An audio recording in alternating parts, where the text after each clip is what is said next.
Magandang hapon po sa inyong lahat. Hello, hello. Hi.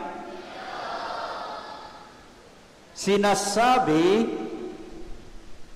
na sa ating kahinaan o mga kahinaan, ang Diyos ay hindi tayo pinababayaan. Amen ba yun? Very good. Yang kasabihang yan, ay yan ang aral na nais iparating sa atin na mga pagbasa ngayong ika-14 na linggo sa karaniwang panahon. O, tingnan nga natin kung totoo yun. O, unahin po natin. Ang unang pagbasa ngayong linggo, mula saan? Mula sa aklat ni Propeta Ezekiel. O dito, sino-sino ang may mga kahinaan? Taga-Israelita. Siguro, ang gagawin ko ngayon, area by area, no? Okay ba? Okay. So, sinong uunahin natin? Area 1. So, sino yung may kahinaan? Bansang Israel, yung mga Israelita.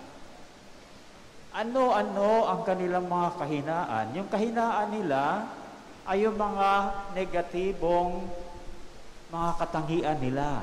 Ano yung mga negatibong katangian ng mga Israelita? Ayon dyan sa unang pagbasa, matigas ang ulo. Ano pa? Walang pitagan. Sa madalit sabi, mga suail, mga rebelde.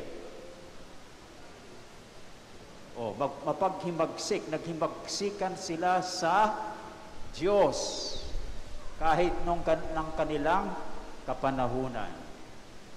Ngayon, area 2, sa kanilang mga kahinaang yon, sila ba ay pinabayaan ng Diyos? Hindi. O, paano natin masasabi na hindi sila pinabayaan ng Diyos?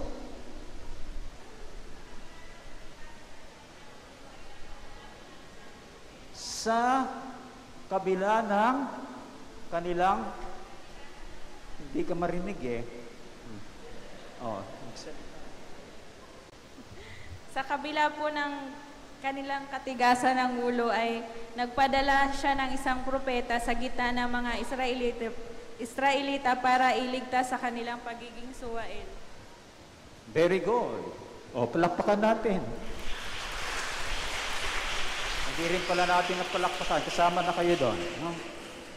So, kahit suwail sila, nagpadala pa rin si Lord ng propeta para sila ay gabayan, para makabalik sa Panginoon. Hindi ba? Ganon sila kamahal ni Lord. No? Sa kanilang pagiging suwail, rebelde, nandun pa rin ang pangangalaga ng Panginoon. So, yan, nakita natin sa unang pagbasa, sa ating mga kahinaan, hindi tayo pinababayaan ng Panginoon. Ngayon, tingnan din natin yung ikalawang pagbasa mula sa alin? Area 3. Ikalawang sulat ni Apostol San Pablo sa mga taga-Korinto. Ngayon, area 3 pa rin. Sino ang may kahinaan? Very good. O, palakpakan naman natin yung area to. Si Apostol San Pablo. O, area 4. Ano ang kahinaan ni Apostol San Pablo? Pagbabasa. Pagbabasa? Ano? Hindi marunong magbasa? Kapansanan. Very good. Kapansanan sa katawan. Si Lord mismo ang nagbigay noon. Namakin mo? Yung kahinaan ni Apostol Pablo, ibinigay ni Lord. Di ba? Kaya paminsan pala yung kahinaan binibigay din ni Lord. Pero para tayo ay masagip sa isa pang kahinaan. Kaya nakalagay diyan para hindi siya maging mapalalo o mayabang. Bakit? Dahil alam nyo, si Apostol Pablo, abay maraming beses nagpakita sa kanya ang Diyos. Kayo ba'y gusto nyo magpakita sa inyo ang Diyos? O parang ayun ninyo eh. Gusto ba ninyo? Si Apostol Pablo maraming beses. At nadala pa siya sa ikatlong langit daw, third heaven. Nawakin mo, nadala na siya ni Lord sa langit. Abay, kapag kayo nangyari sa inyo niyan, baka maging mayabang kayo. Ganon din si Apostol Pablo. Kaya para maiwasan yon, binigyan siya ng kapansanan sa katawan bilang paalaala sa kanya na huwag siyang maging mayabang. Okay? O anong naging reaksyon ni San Pablo rito? Ayun niya. Hindi mo ba? Ilang beses niya hiningi sa Lord. 3 beses, Lord, alisin mo na ang kapansanan ito sa aking katawan. Siguro hirap na si Apostol Pablo. Pero anong sagot ni Lord? Pinagbigyan ba ni Lord? Opo. Agree ba kayo? Hindi. Hindi siya pinagbigyan, pero tiniyak niya ang tulong kay Apostol Pablo sa kanyang kahinaan. Anong sabi? Ang tulong ko'y sapat sa lahat ng pangangailangan mo. Lalong nahahayag ang lakas o kapangyarihan ng Diyos kung ikaw ay mahina. Kasi kapag tayo mahina at tinulungan ng Diyos ng kanyang lakas, lalong nahahayag ang lakas ng Diyos. Amen ba yun? Tapos na kayo. Very good. No? Ito naman, area 5. Sino? Yung ebanghelyo natin mula sa kanino? Very good. Ayon kay San Marco. Nahiya siya no? So, sino naman o sino-sino ang may kahinaan sa ebanghelyo? Sino? Ang kanyang mga kababayan sa Nazaret. Ano yung kanilang kahinaan? Yung hindi pagsampalataya sa Kanya. Dahil ano ba yung nangyari?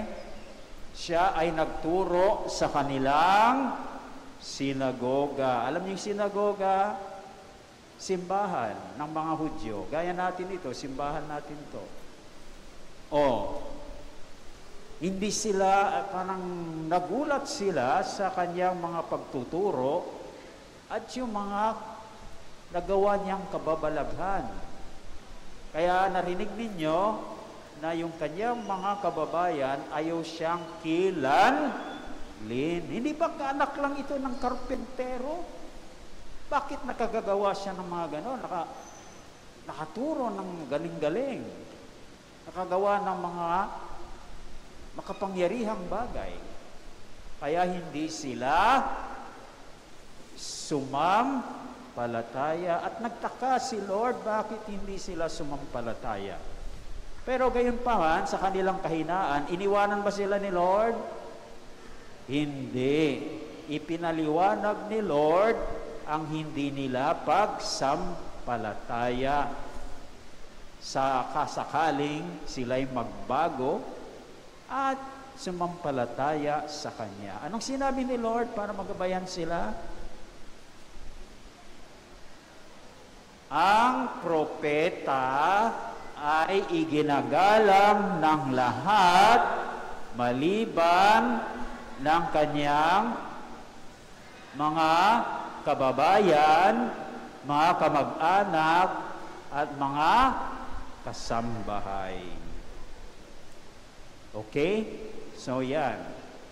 Nakikita rin natin sa Ebanghelyo na sa ating mga kahinaan, tayo ay hindi pinababayaan ng Diyos.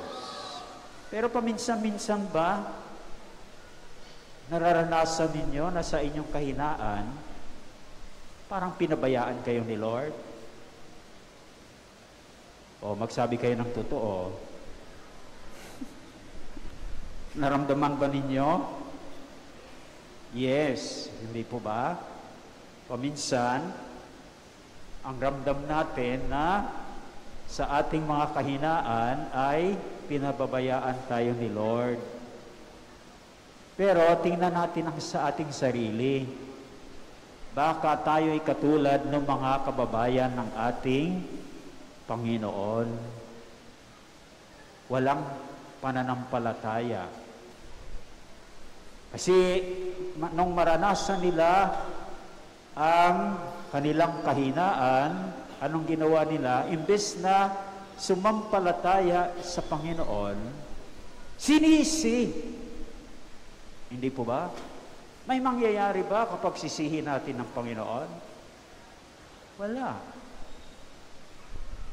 Kaya sinasabi na ang tunay na pananampalataya ay ang tao sa kanyang kahinaan ay sumandal sa lakas ng Diyos. Naintindihan ninyo na sa ating kahinaan, imbes na magalit tayo sa Panginoon, anong gagawin natin? Sumandal sa lakas ng Panginoon. O sa ibang salita, ibigay natin sa Diyos ang ating mga kahinaan at ang Diyos ay ibibigay sa atin ang Kanyang lakasan nyo. Very good. So, ang Kanyang lakas. Naniniwala kayo ron? Amen ba yon? Very good.